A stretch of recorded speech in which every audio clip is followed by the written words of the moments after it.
પ્રભુજી આજ્ઞા કરી કૃષ્ણ સેવા સદા કર્યા અને આજ્ઞા કરી સ્થાનમ મંદિરમ. મંદિર પ્રભુનું સ્થાન છે. મંદિર સિવાય પ્રભુની સેવા થતી નથી. અમુક અજ્ઞાની લોકો ગ્રહ સેવાનો એક શબ્દ, ગ્રહ સેવા શબ્દ એ ક્યાંય શાસ્ત્રમાં આવતું નથી. ગ્રહે સેવા આવે છે, ગ્રહે સ્થિત્વા સ્વધર્મતઃ આવે છે, પણ ગ્રહ સેવા નથી. ગ્રહમાં રહીને, ગ્રહ એટલે કે ગ્રહસ્થાશ્રમમાં રહીને ભગવત સેવા કરવી એ તો શાસ્ત્રોક્ત છે, પણ ઘરમાં સેવા કરવી અને મંદિરમાં નહીં. એટલે શાસ્ત્રીય દ્રષ્ટિએ ગ્રહ શબ્દ મંદિરનું વ્યાવર્તક છે, એટલે કે મંદિર નહીં એવું ગ્રહ શબ્દ બતાવે છે. આ વાત ખોટી છે એવું મૂર્ખ લોકો પ્રતિપાદિત કરે છે. એટલે મૂર્ખ કેવા ખબર છે? પઠિત મૂર્ખ, ભણેલા મૂર્ખો એવું પ્રતિપાદિત કરે છે. તો સ્થાનમ મંદિરમ શ્રી મહાપ્રભુજી આજ્ञा કરે છે.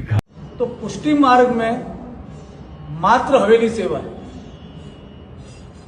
श्री आचार्य जी ने, श्री महाप्रभु जी ने, या उनके अंदर की इच्छा नहीं थी कि नंदा देवालय बने. अगर आप 84 वैष्णव की वार्ता में पूर्णमल क्षत्रिय की वार्ता पढ़ोगे तो उसमें स्पष्ट रूप से आ रहा है कि महाप्रभु जी ने कहा कि अब पूर्णमल को स्वप्न आया, श्री जी ने आज्ञा करी कि मेरा मंदिर सिद्ध कराओ. तो कारीगर को बुलाया और कहा नक्शा ड्रॉ करो. नक्शा में शिखर बना, कलश बना. तो महाप्रभु जी ने कहा नहीं, पुष्टि की रीत नहीं है, पुनः ड्राइंग करो. दूसरी बार कारीगर आया, हमारे यहाँ सब कारीगर ड्राइंग वाले तो बोर्ड में ही विराजमान है. पुनः ड्राइंग हुई, पुनः कलश आया.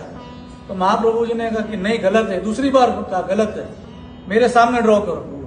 महाप्रभु जी के सन्मुख कारीगर ने ड्राइंग करी और जहाँ कहा कलश मत बनाना, अपने आप कलश ड्राइंग में प्रकट हो गया. तब श्री आचार्य चरण ने कहा कि प्रभु की इच्छा है शिखर में और कलश के नीचे ध्वज तले में विराजूंगा और प्रख्यात रूप से देवालय में जीवों का उद्धार करूंगा. तो ये एक ही पुष्टि मार्ग में मंदिर भी है और नंदालय भी है. श्री नवनीत प्रिया जी से लगा करके सातों निधि, ग्रह सेवा है, नंदालय है.